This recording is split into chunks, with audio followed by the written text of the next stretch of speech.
Hey, it's Carl from Fourth and Inches. Back with another video. I said we were going to segment everything for you. Here it is. I know 2.5 hours is a long podcast to watch, so we're starting with a positional playlist, and we're starting with QBs. As I'm sure everyone agrees, they're probably the most influential player throughout the NFL. Here's our take on how we see how quarterbacks affect the game. We'll have a couple of clips afterwards as well to back up everything we said. Hope everyone enjoys the video. Stay safe. Thanks for all the support. Take it easy. Peace.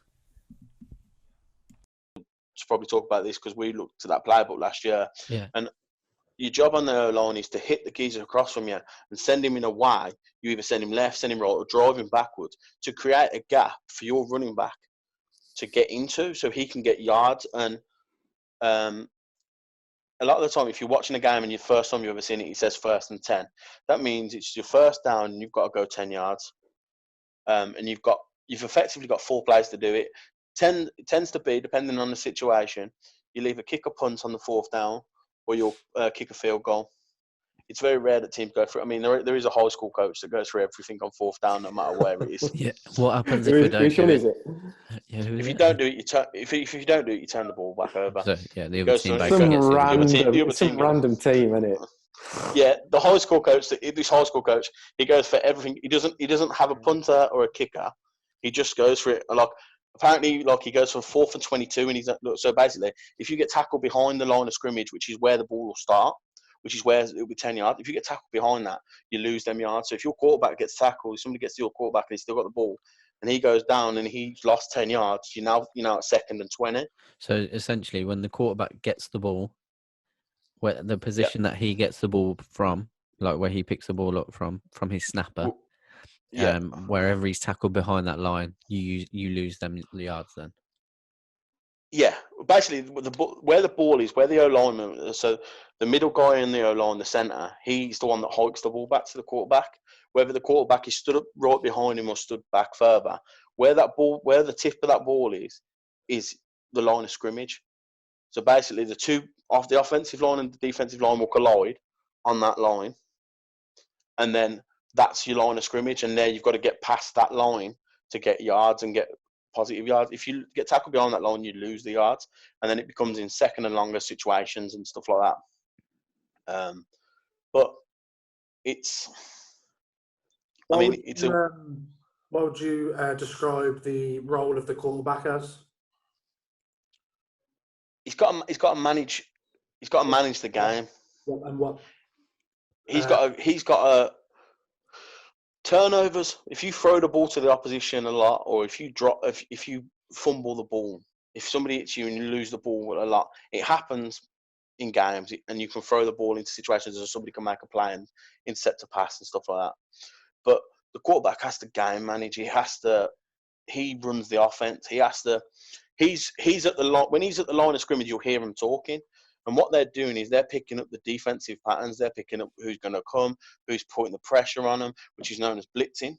So if you see where the linebackers are, which is behind the defensive line, if you see a guy squeezing up, he's probably showing blitz or may blitz, and they're going to call out his number and say, a lot of it's like 57's the mic, which means that he's most likely going to come through and blitz. So what they're doing is they're audibling to their line of what adjustments they need to make it easier for them to basically block it long enough so they can get a positive play out of it. Yeah, it's about game management. It's about not turning the ball over. I mean, turnovers kill teams. If you lead the league in turnovers, you aren't going to be a playoff team. It's just not going to happen. Because you're helping yourself to lose. I feel like you're having a slight dig at my team. I mean, I was going to talk about Famous Jameis, because Famous Jameis, he led the league in interceptions last year with 30 interceptions, which means he's thrown the ball 30 times to the opposition. Yeah, I know. We'll come on to him shortly. I'll move over to Nick, to you, mate. Go for it. How many players are essentially made up of in the team? How many people make up a team? Is it 55, Beaver? 53.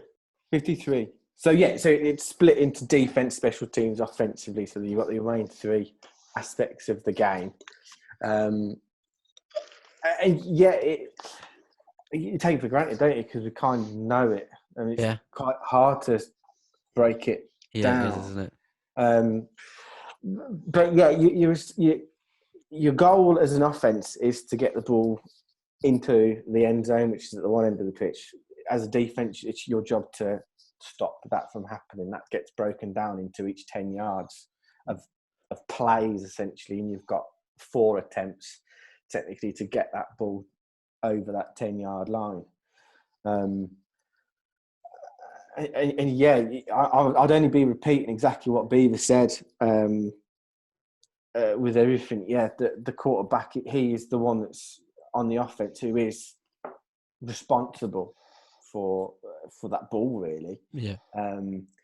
It's down to him he makes the final choices. He's the one that's got to manage the game, yeah. And then when you flip it to defense, it's their job to try and basically fox and outwit what they're going to do. And I think that's another reason why, personally, I really like the sport. It's just because it's so tactical. Yeah. You can't, as probably, as best as we can to try and describe this game, it will take hours and days. Absolutely. I think do it.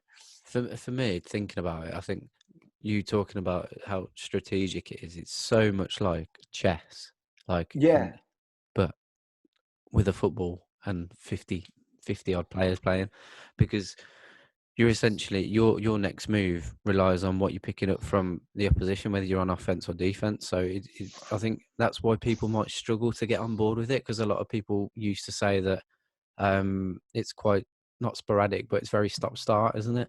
Which I can understand where people are coming from when you don't actually understand what's going on with the game.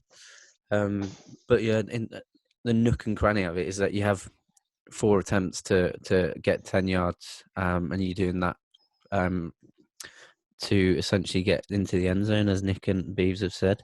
Liam, is there anything that you would want to add in that would help with people that don't know about the sport?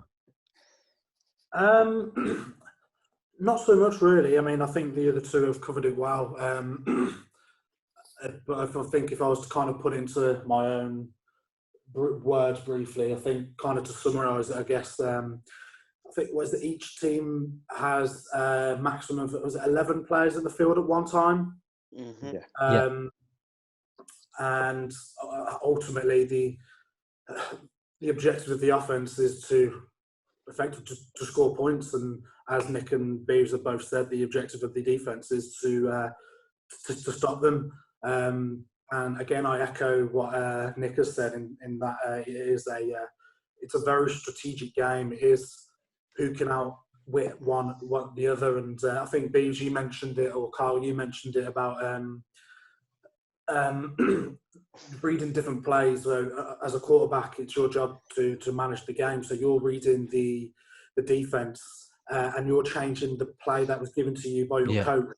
If you think something different and you're changing it because you think that's going to work better against that defensive play that they're running, and then they're doing the exact same thing and seeing, oh no, they're changing their play, so let's audible our own defensive strategy to try and compete. It's so strategic, and I think we've all agreed that's one of the things that we all really enjoy about the game. But especially now we're learning more as well, because everything you've just said there is literally happening in the matter of seconds, isn't it? Like, they've got the game clock. You get 40 seconds? So you have 40 seconds to snap that ball, and so anything can happen within these 40 seconds. A lot of teams have their plays in mind, and then all of a sudden they get into the line of scrimmage with 20, 15, 10 seconds remaining, and all of a sudden they're changing this play up, and boom, they've got to make this split-second decision, which is why, as Beav said, the quarterback is probably the most important individual person, because he's managing that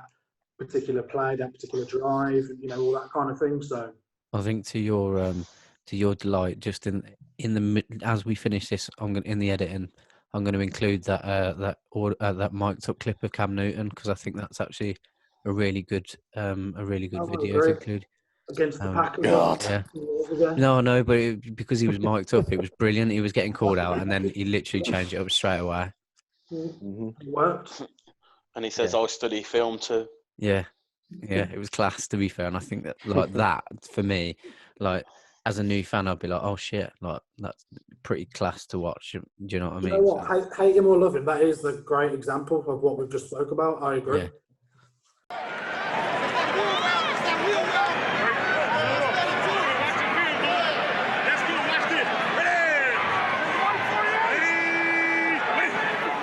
Newton drops straight back, goes a crossing route, McCaffrey, touchdown, that's big time. If you like what you see, subscribe to the channel, keep supporting as much as possible. Thank you very much. Take it easy. 4th and Inches. Peace.